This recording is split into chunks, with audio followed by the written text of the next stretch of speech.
The splintering crack of the oak banister was the last sound of his old life. Ethan watched, his breath a stone in his chest, as Clara tumbled down the steep flight of stairs. It was a grotesque ballet of flailing limbs and a single choked cry that was swallowed by the impact at the bottom. She landed in a heap, unnaturally still, a splash of vibrant crimson from her dress stark against the pale, scuffed linoleum of the landing. For a frozen second, the world was silent, save for the frantic drumming in his own ears. He hadn't meant to push her. Not really. The words had been a torrent of venom between them, a final desperate battle in a war of attrition that had been their relationship for the past year. "It's my baby, Ethan," she had screamed, her hand protectively on her swollen belly, her face blotchy with tears and fury. "Ours, you can't just wish it away." "There is no ours, Clara," he had roared back, cornered and frantic. He saw his future. The promotion to senior vice president at Sterling Financial, the corner office with the skyline view, the life he had bled for, all dissolving into a future of dirty diapers and PTA meetings. She was an anchor, and he was a man who needed to fly. "I told you what would happen if you went through with this." She had lunged for him then, not to attack, but to plead, to hold him. Her fingers had dug into the lapels of his tailored suit, her desperate sobs racking her body, and in that moment of claustrophobic panic, he had shoved. A single, hard, two-handed push to his chest. He only meant to create space, to get her off him, to breathe. But she had been off balance, standing too close to the edge of the top step. Her heel had caught, her eyes had widened in a flash of pure terror, and then she was gone. Now, silence, a thick, damning silence. He crept to the edge of the stairs, his heart hammering against his ribs like a trapped bird. "Clara," he whispered, the name tasting like ash in his mouth. No response. Her head was turned at an impossible angle. A dark, viscous pool was beginning to form on the floor beneath her hair. The baby, his child, gone, just like that. Panic, cold and sharp, sliced through him. Call 911. That was what a normal person would do. An innocent person. But he wasn't innocent. He had pushed her. He could see the headlines, feel the cold steel of handcuffs on his wrists. His life truly over. Self-preservation, a vile and powerful instinct, took over. He looked around the apartment, his mind racing. No witnesses. Her front door was thick, the neighbors old and hard of hearing. He had used his own key to get in, no sign of a forced entry. It could be an accident, a tragic, horrible accident. A pregnant woman, dizzy, took a fall. It happened. He backed away from the stairs, his movements jerky, robotic. He wiped his sweaty palms on his trousers, then meticulously checked his suit, his hands, for any sign of a struggle. Nothing. He pulled his key from the lock, wiped it clean with the inside of his pocket, and placed it back on his own keychain. He listened at the door for a moment, hearing only the faint hum of the building's ancient refrigerator. Then he slipped out, closing the door softly behind him until it clicked shut, sealing her fate and his secret within the silent apartment. He walked down the hallway, descended the building's main staircase without looking back, and stepped out into the crisp autumn air. A free man walking away from a tomb of his own making. The next 48 hours were a masterclass in deception.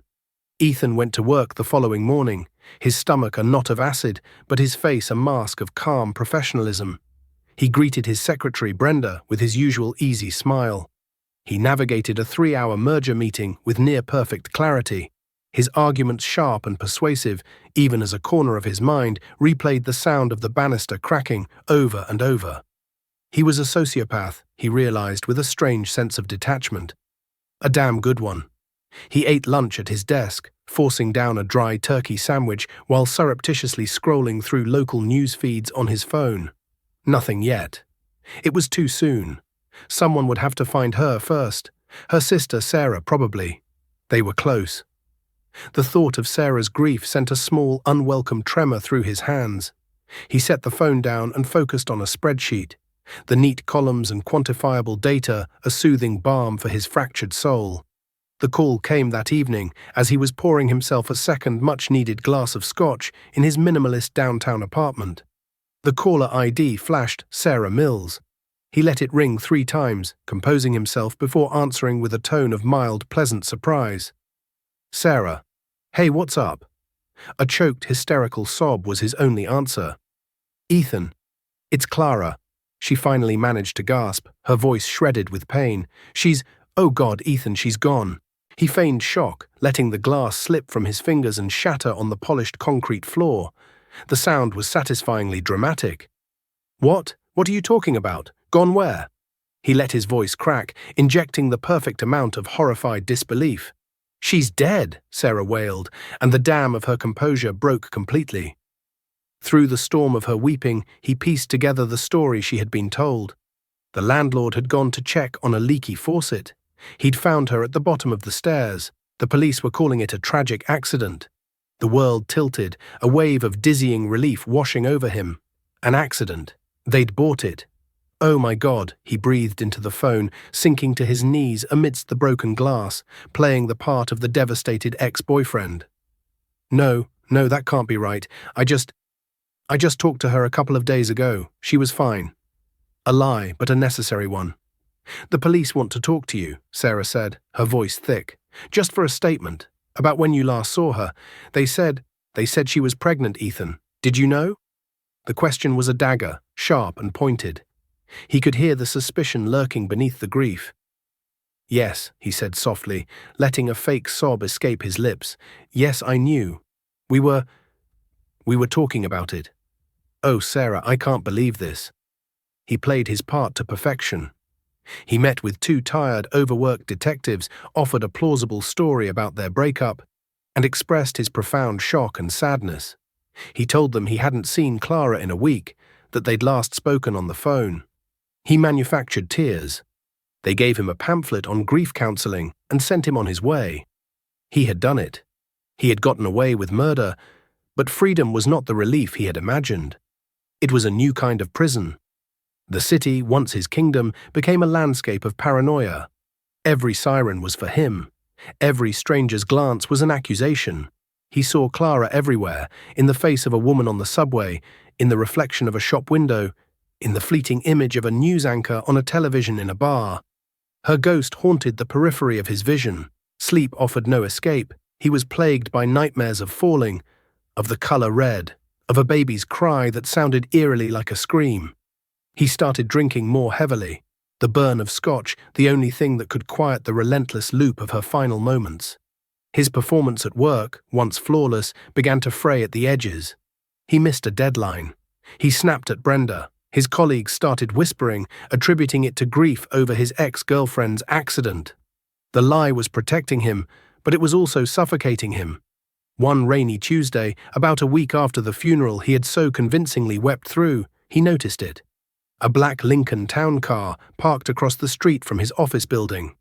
It was nondescript, but it was there when he went in, and it was still there when he left for lunch. He saw it again the next day, and the day after that, parked a few cars down from his apartment building. Coincidence, he told himself. This city had thousands of black sedans. But he couldn't shake the feeling of being watched, a cold prickle on the back of his neck that had nothing to do with the autumn chill. The police had cleared him, but someone else, it seemed, had not. The paranoia began to crystallize into a specific, tangible fear. The black Lincoln was a constant, silent sentinel. It never followed him, not in the traditional sense. It was simply there. At his office, at his apartment, outside the high-end restaurant where he tried to have a business dinner.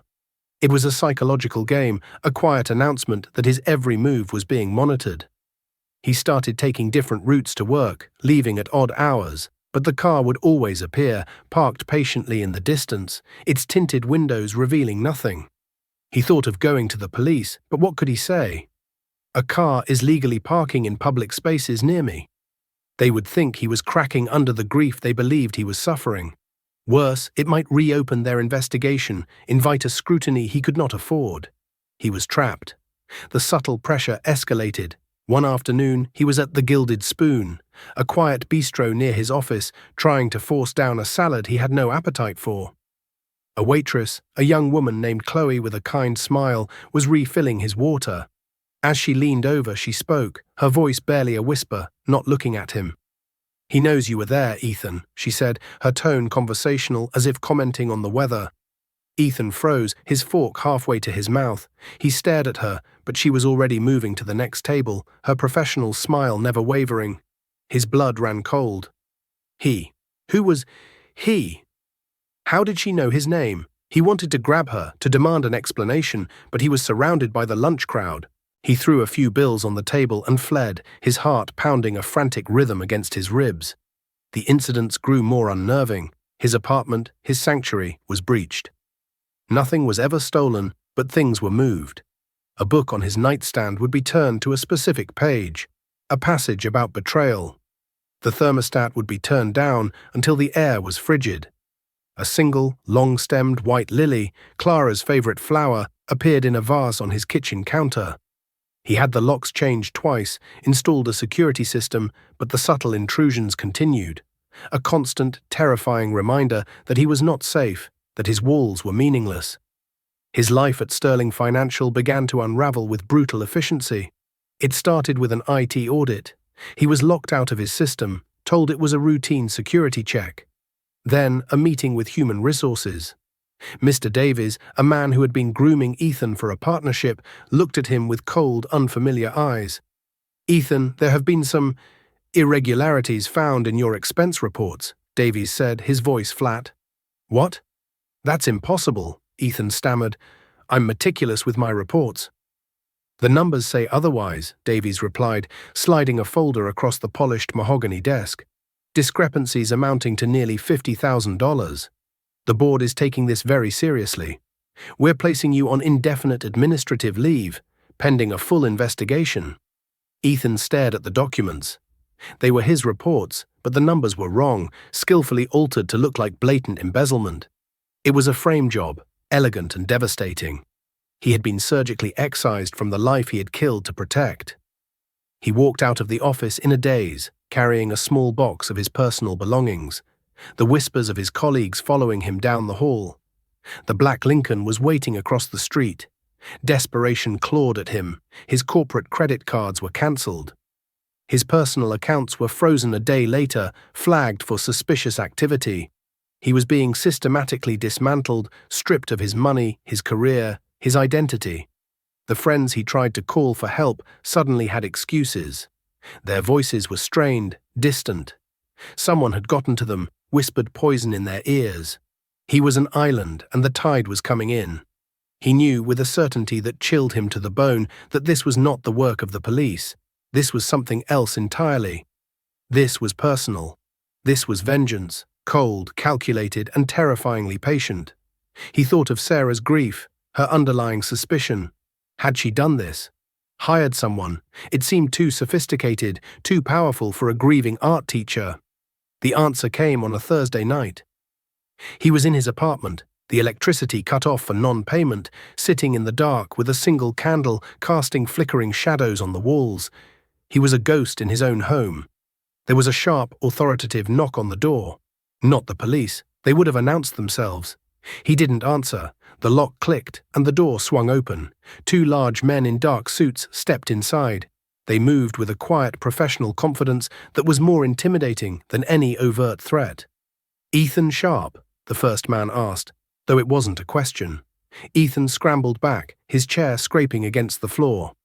"Who are you? What do you want?" "Mr. Vance would like a word," the second man said, his voice a low rumble. "Please come with us. Don't make this difficult." Vance.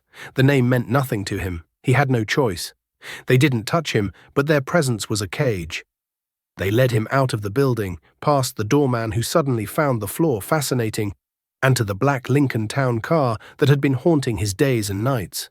They opened the back door. Inside, sitting in the plush leather interior and illuminated by the soft glow of a courtesy light, was a man in his late 60s. He was impeccably dressed in a charcoal grey suit, his silver hair perfectly coiffed. His face was etched with lines of authority and a deep, profound sadness. His eyes, a startlingly pale blue, were fixed on Ethan with an intensity that seemed to strip him bare. "Get in, Ethan," the man said, his voice calm and resonant, yet carrying an unmistakable edge of command. "We have a great deal to discuss." The ride was silent and suffocating. Ethan sat opposite the man, whose name he now knew was Vance. The two men who had collected him sat in the front, a solid wall of muscle and silence. The city lights slid past the tinted windows, a world he was no longer a part of. He tried to study the man before him, searching for a clue, a hint of his identity. Vance didn't exude the brutish menace of a common thug. He radiated a chilling corporate power, the kind of man who could ruin lives with a single phone call. It was a power Ethan had once aspired to. Now it was directed at him like a weapon. "I imagine you have questions," Vance said finally, his pale blue eyes never leaving Ethan's face. "Who are you? Why are you doing this?" Ethan's voice was hoarse, a pale imitation of his usual confident tone. Vance offered a small, mirthless smile. "My name is Julian Vance. As for why, I believe you know why. You simply don't know the full picture. You saw my daughter as an inconvenience, a roadblock to your ambition." The words hit Ethan like a physical blow. My daughter. His mind raced, scrambling through his memories of Clara. She had never spoken much about her family. She'd said her mother passed away years ago and that her father was in finance, always traveling, always busy. She'd made him sound distant, emotionally unavailable. She had never, not once, mentioned that her father was Julian Vance. The name clicked into place with sickening clarity. Julian Vance wasn't just in finance. He was the founder and CEO of Vance Holdings, a notoriously ruthless private equity firm known for hostile takeovers and corporate demolition. He was a legend on Wall Street, a shark who devoured companies whole. He was whispered to be one of the richest, most powerful, and most private men in the country. And Clara. Clara had been his only child. Ethan felt the floor drop out from under him.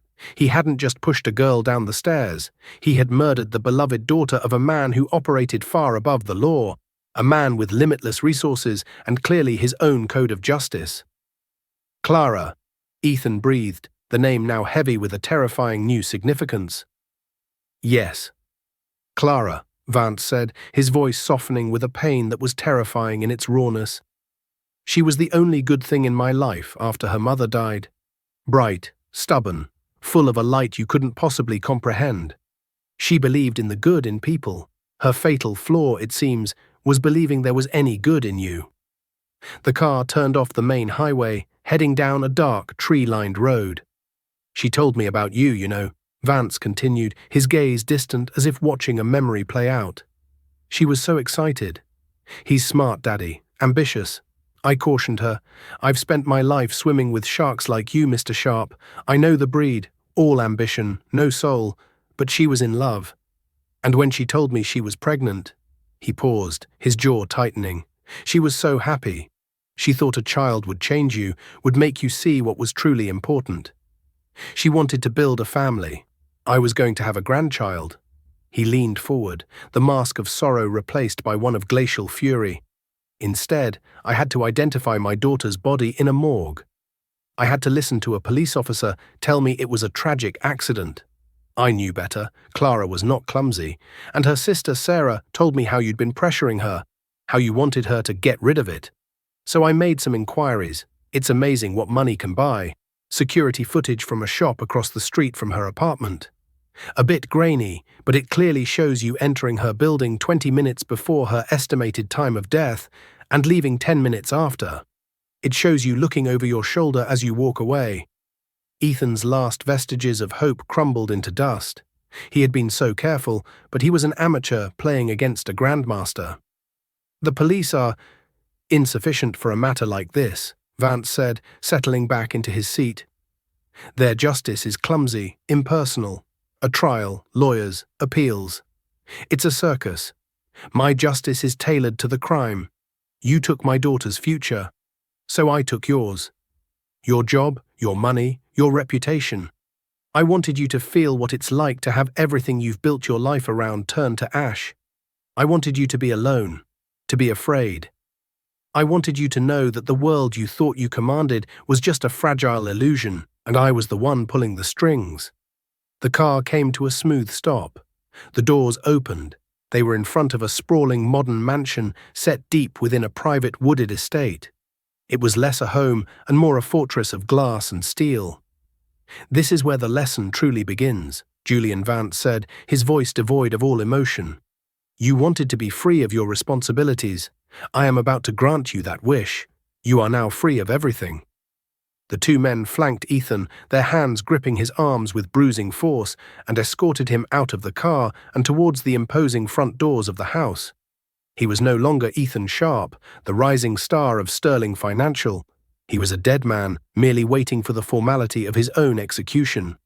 The house was a monument to cold, hard wealth. The interior was vast and minimalist, more art gallery than home, with soaring ceilings and walls of glass that looked out onto an immaculately manicured lawn that faded into dark, dense woods. Every surface was polished stone or gleaming metal.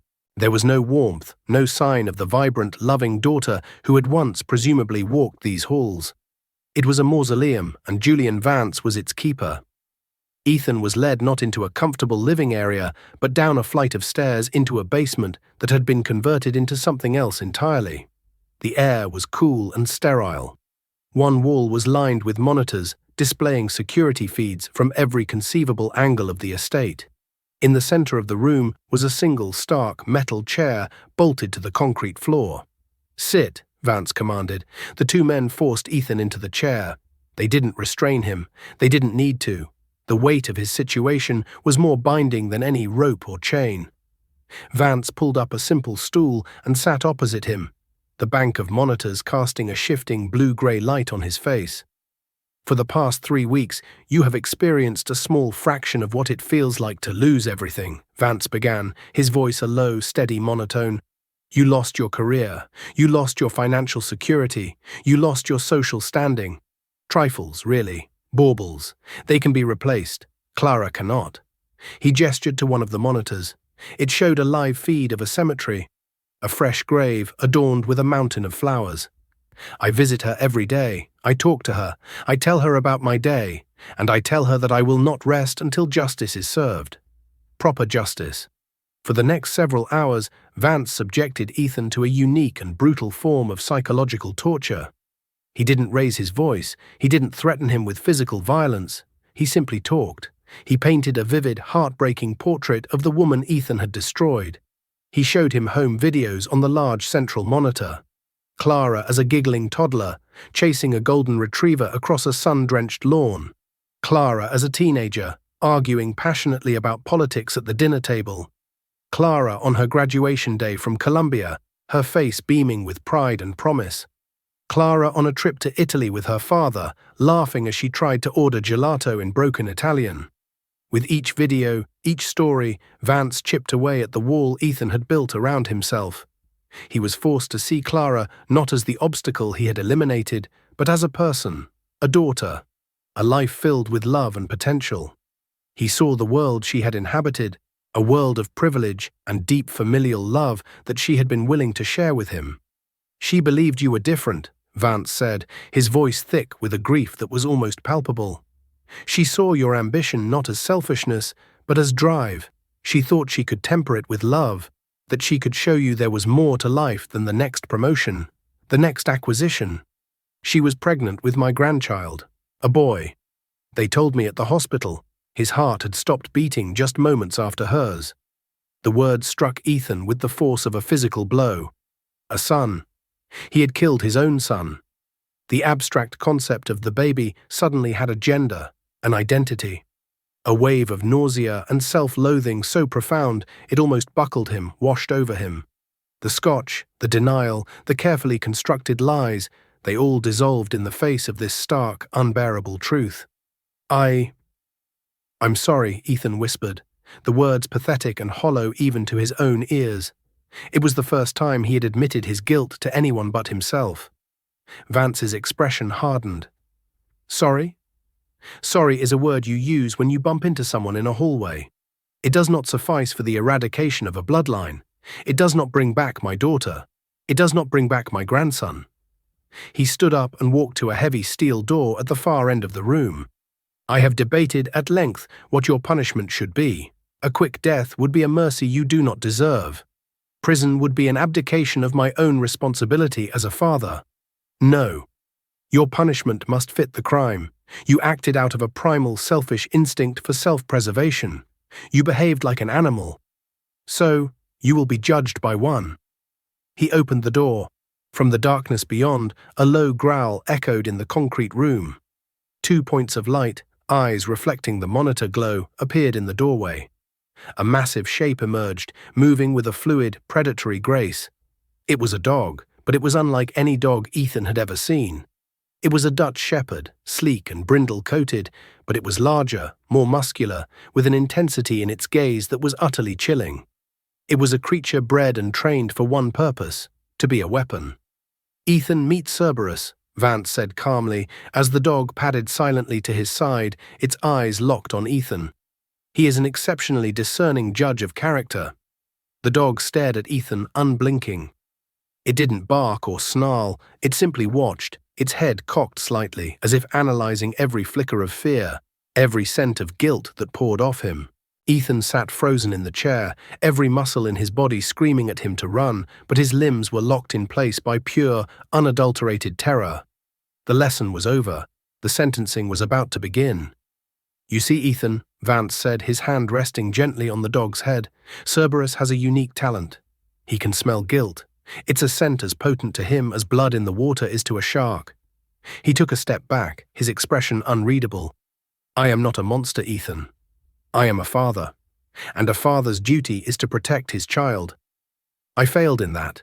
The only thing left for me to do is to ensure the person who harmed her faces a justice that is absolute and final." He looked from Ethan to the dog. He gave a slight, almost imperceptible nod. "Seek." The single word hung in the air, cold and sharp as broken glass. Cerberus moved. He didn't rush or charge. He padded forward with a deliberate, unnerving slowness, his claws making soft clicking sounds on the polished concrete. He was a shadow detaching itself from the greater darkness. He circled the chair once, his wet nose twitching, a low rumble vibrating deep in his chest.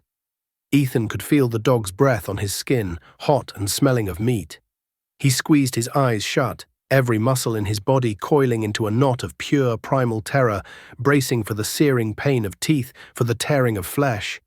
He was an animal in a trap, and the predator had arrived. But the attack never came. The low growl subsided, the hot breath moved away. After a second that stretched into an eternity, Ethan dared to open his eyes. The dog was sitting directly in front of him, perfectly calm, its massive head tilted with an expression of what looked like canine curiosity. Cerberus let out a soft whine, then, impossibly, lifted a heavy paw and placed it gently on Ethan's knee. Ethan stared, his mind refusing to process the sight. His heart still hammered against his ribs, but the rhythm was changing from terror to utter, baffled disbelief. A desperate, insane sliver of hope ignited in the cold void of his chest. It grew into a wildfire of pure, unadulterated arrogance. Of course the beast wouldn't harm him. A memory surfaced, sharp and clear, him in the park with Clara months ago, kneeling to gently remove a shard of glass from a stray dog's paw. Clara had watched him, her eyes soft. "See," she had said, "I knew there was a good man in there." He was a good man. Not a monster. This was the proof. This creature, this living weapon, this so-called judge of character, could sense it. It could sense the core of him that wasn't selfish or cruel, the part of him that was special. He had faced the devil's own hound and been spared. He met Vance's gaze across the room, a flicker of a triumphant smirk on his lips. Vance looked on, his face a mask of shock. The iron control he had maintained for hours was gone, replaced by a flicker of raw confusion. "What is this?" he murmured, more to himself than to anyone else. The dog whined again, a plaintive sound, and nudged its head against Ethan's trembling hand, its tail giving a single tentative thump against the floor. "He's never done this," Vance said, his voice laced with disbelief. He walked forward, his expensive shoes echoing in the sudden silence, and knelt beside the dog. Cerberus looked up at his master, then back at Ethan, nudging his hand again as if to say, "This one is a friend." For the first time, Ethan saw not a judge, not a corporate titan, but a confused, grieving man whose ultimate weapon had failed him. The silence stretched on, a strange, surreal tableau. The killer, the father, and the dog who had refused to pass judgment. Finally, Vance stood up, and it was as if all the strength went out of him at once. The shoulders of his perfect suit slumped. The fire in his pale blue eyes was gone, replaced by a profound, weary sorrow. He looked utterly defeated. "Get him out of my sight," Vance ordered one of the guards, his voice raspy and hollow. He couldn't bring himself to look at Ethan again. "Take him away. I'm done with him." The words were not a death sentence. They were a dismissal, a banishment. Relief, intoxicating and absolute, flooded Ethan's system. He had won. He had faced the abyss, and the abyss had blinked. The guards pulled him roughly from the chair and dragged him up the stairs and into the cold, clean night air. He was pushed into the back of a simple black sedan, not the Lincoln. As they drove away down the long, private road, he looked back.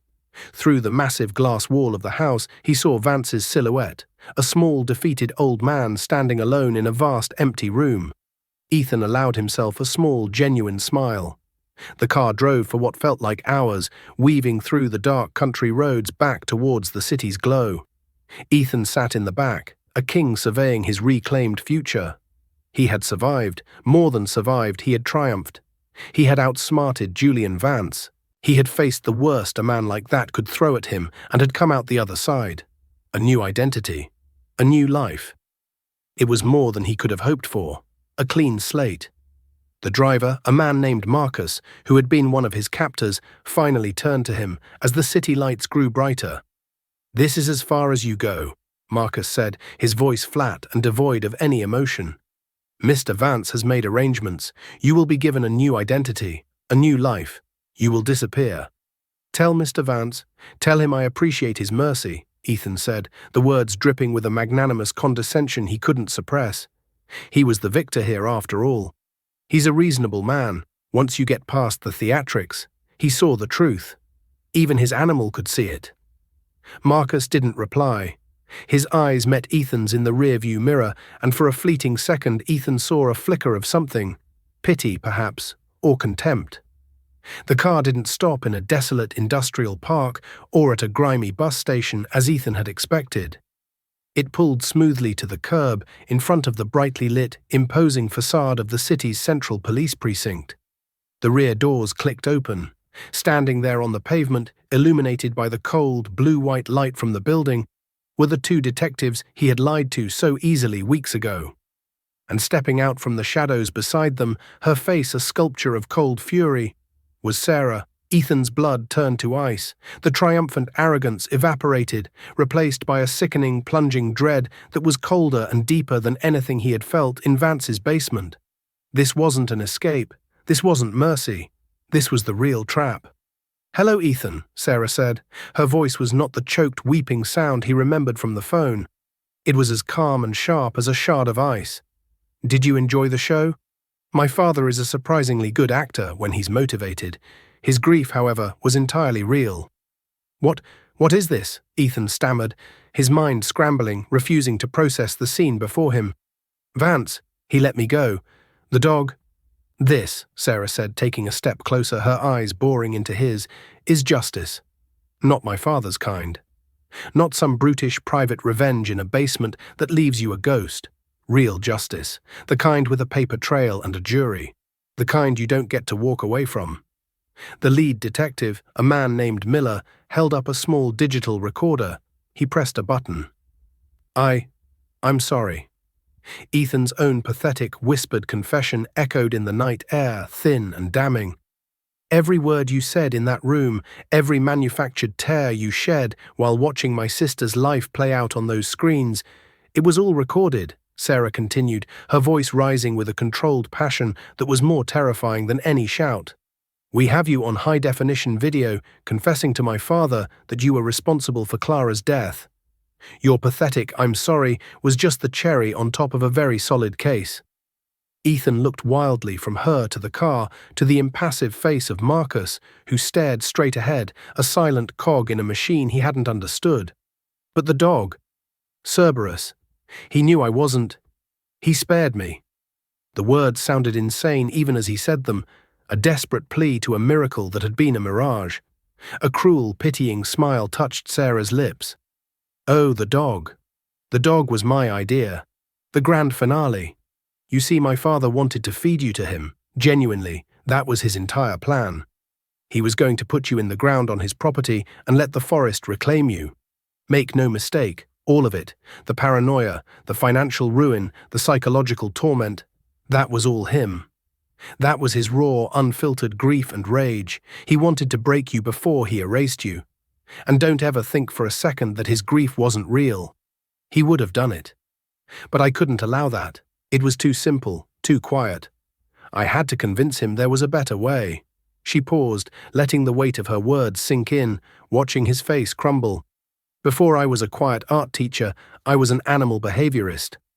I worked with military and police canine units for 6 years. It's my hidden talent.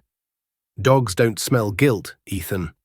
That's a line from a bad movie. They smell chemicals. They respond to training. She reached into her pocket and pulled out a small sealed evidence bag. Inside was a tiny dark blue fabric swatch. "This is a piece of the velvet lining from Clara's coffin," she said, her voice dropping to an icy whisper.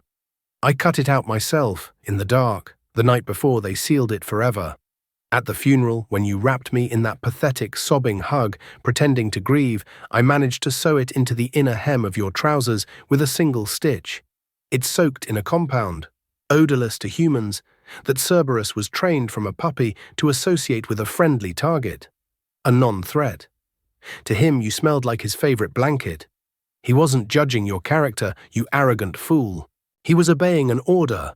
Your moment of divine intervention was nothing but a parlor trick designed to break my father's resolve and give you just enough hope to make this moment so much sweeter for me." The humiliation hit Ethan with the force of a physical impact, stealing his breath. His moment of special reprieve, the proof of his inner goodness, was a lie. A meticulously crafted piece of theater. He had been played from the very beginning. His own narcissism had been the weapon they had used against him. He hadn't been spared. He had been perfectly, flawlessly framed. "My father wanted to bury you in his woods and forget you ever existed," Sarah said, her voice dropping to a fierce whisper. "But that's not justice. That's just more silence. I wanted everyone to know what you did to her. I wanted the name Ethan Sharp to be synonymous with coward and murderer. I wanted the world you killed her for, the promotions, the prestige, the corner office, to see you for the pathetic, grasping monster you are as you're dragged away in cuffs." Detective Miller stepped forward, his face grim and businesslike. "Ethan Sharp, you are under arrest for the murder of Clara Vance and her unborn child." The click of the handcuffs snapping around his wrists was the loudest sound in the world. It was not the quiet dismissal of a broken old man, but the cold public finality of the law. As they led him up the stone steps of the precinct, the blinding flash of a news camera erupted in the darkness. A reporter Sarah had personally tipped off. His face, contorted in a mask of shock and utter soul-crushing defeat, was captured for the world to see. The sound of the camera's shutter was the final crack, not of an oak banister, but of his entire world, shattering into a million pieces under the cold, unforgiving light of a justice he never saw coming. His karma was not a quiet life of anonymity. It was a cage built from his own arrogance and locked forever by the truth.